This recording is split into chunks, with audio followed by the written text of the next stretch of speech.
Recorded Books presents Come On In, 15 Stories About Immigration and Finding Home. Edited by Alsaid. Narrated by Amielynn Abellera, Leila Buck, Maria Liatis, Katherine Littrell, Sneha Mathan, and Jonathan Todd Ross. They came in by the dozens, walking or crawling. Some were bright-eyed, some were dead on their feet, and they came from Zimbabwe, or from Soviet Georgia, East St. Louis, or from Paris, or they lived across the street. But they came, and when they finally made it here, it was the least that we could do to make our welcome clear. Color in your cheeks, the mountain goats. All the Colors of Goodbye by Nafiza Azad. Narrated by Amielynn Abellera. I say goodbye to the hibiscus first. I planted them with my ama on my 7th birthday.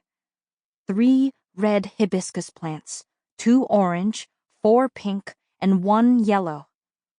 They have been my responsibility ever since. I water them, I count the buds, and wait for them to bloom. Once they do, I tell the flowers my secrets and all the prickles in my heart. Now I have to leave, and I don't know who will look after them when I am gone. This morning, my Abu returned with a thick brown envelope from the post office in town.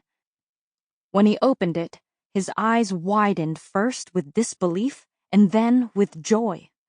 He told us we are leaving, that we are moving to another country. He said that home will be a different shape, color, and feeling from now on. Why would the idea of leaving make him so happy? A grove of mango trees grows by the road just a little distance from our house. This grove is filled with large boulders and smaller stones that my grandfather placed between the roots of the trees. When the wind rushes through this grove, it sings a strange, mournful tune. I say goodbye to the song and to the stones. 5 months ago, there was a military coup in the capital city. The Prime Minister, in the midst of celebrating his first year in office with chai and cookies, was deposed, and someone called George Speight announced himself captain. The radio shot bulletins into the air. The media, international and local, went into a frenzy. Some people looted the capital city. Others augured the coming of the end.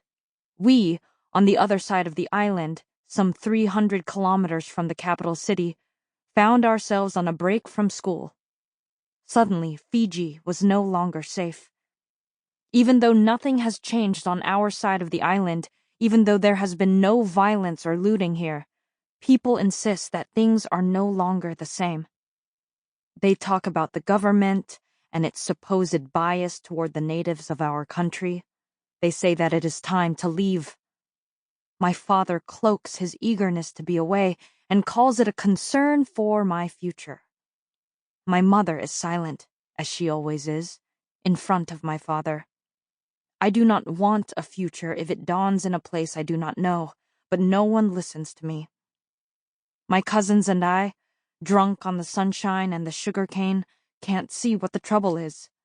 Our lives were unaffected by the coup, by the political riots, by everything outside our village, until my father brought home the brown envelope that will change everything. My room is not very big. The bed, leaning against one wall, faces the door while the other 2 walls have screened and louvered windows that somehow provide no barrier to the mosquitoes. The faded curtains wage daily war with the unrelenting sun that makes the obnoxiously blue carpet on the floor even brighter. The walls are a gentle pink. Tube lights overhead provide light and death to moths. Sample complete. Ready to continue?